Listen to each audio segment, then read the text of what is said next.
பனை மரத்தின் சிறப்புகளை பல புத்தகங்கள் வெளியே வந்திருக்கிறது. அத ஒரு சில புத்தகங்கள் சிறப்பான முறையில இருக்கு. அத பத்தி இங்கு நிறைய பேர் பார்த்திருப்பீங்க. ஆனா, இந்த பனையுடைய சிறப்பு மிக அரியது. இது தெற்காசிய நாடுகளில் குறிப்பாக இந்தியாவின் தென் பகுதிகள் தான் இது பெரும்பாலும் இருக்கு. ஆந்திராவுக்கு மேல இல்ல. ஆந்திராவுக்குள்ள இருக்கு. அதுக்கப்புறம் இலங்கையில நிறையா இருக்கு.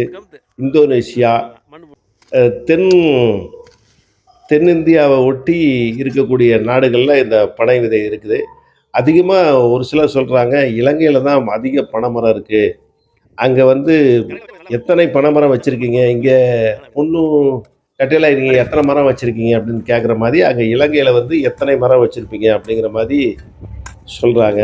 இலங்கையில பல வகையான பனைமரத்திலிருந்து பனங்கருப்பட்டி, அது பனம் சர்க்கரையாவும் மாற்றி எடுக்குறாங்க. அது எல்லா பகுதியிலும் கிடைக்குது. பனைப்பழம் பனம்பழம் பனைப்பழம் பார்த்தீங்களா எவ்வளோ அருமையாக இருக்குண்ணே பனம்பழம். வாசமே நல்லா இருக்குங்க. வாசமே பிளாஸ்டில் வாசமாக இருக்குது. வாசம் சமூக ஆர்வல் இருக்குது. ஆமாம். பனங்கிழங்கிலிருந்து எடுக்கப்பட்ட மாவுகள் அதை வந்து அதுக்கு வேக வச்சு காய வச்சு அதை பவுட்ராக்கி மாவுகள் வைக்கிறாங்க. அதே மாதிரி பனங்கருப்பட்டியை சர்க்கரை மாதிரி ஆக்கி அதை பதப்படுத்தி நிறையா பேர் அதை சர்க்கரை மாதிரி பண்ணி அது நவீன மக்களுக்காக இந்த மாற்றி அமைச்சு இந்த மாதிரி சர்க்கரைலாம் தயாரிக்கிறாங்க. நிறைய சேனலில் நீங்கள் பார்த்துருக்கலாம்.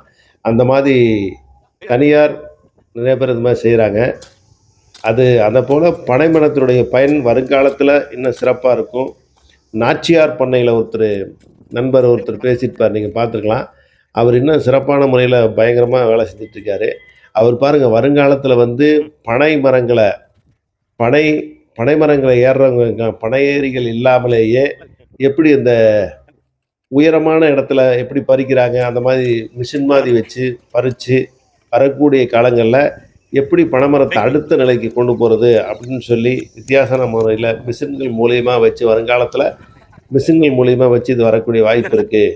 அப்படிங்கிறது தான் உண்டான வகையில் பனை மரங்களை நடையிலேயே கொஞ்சம் இடைவெளி விட்டு நடுறாங்க. நிறையா ஊர்களில் வந்து தன்னுடைய மக்களுக்கு பனை மரத்து மேலேயும் பனை வெல்லத்தின் மேலேயும் பனை சர்க்கரையின் மூலயமா ஒரு ஆர்வம் வந்துருச்சு. ஏனென்றால் இப்போ வந்து வெள்ளை சர்க்கரையை சாப்பிட்டு அவங்களுக்கெல்லாம் சுகர் வந்து நிறையா பேர் ரொம்ப சிரமப்படுறாங்க. அதனால் அவங்க மாற்று சர்க்கரைக்கு பதிலாக வேறு என்ன மாற்று செய்யலாம் அப்படிங்கிறப்ப நிறைய பேர் இது மாதிரி பனங்கருப்பட்டி பனங்கற்கண்டு அப்படிங்கிற மாதிரி மாறிக்கிட்டு இருக்காங்க.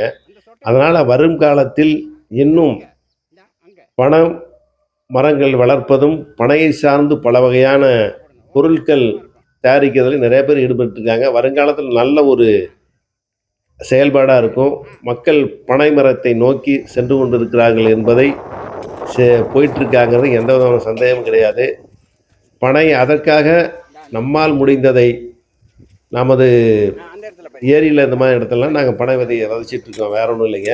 இப்போ நாங்கள் எங்களுக்காக இல்லை, வருங்கால சந்ததி வர்ற கால பசங்க பேர பசங்க எல்லாம் தெரிஞ்சுக்கிட்டோம் பனைமரம் எப்படின்னு அழிவு நிலைமையில் போயிட்டுருக்கு. தென் மாவட்டத்தில் நிறைய பேர் மரத்தெல்லாம் வெட்டிட்டாங்க. அதே மாதிரி கொங்கு மண்டலத்துலேயும் நிறைய பேர் மரமெல்லாம் தென்னை மரம்லாம் பனை மரம்லாம் இல்லாத போச்சு.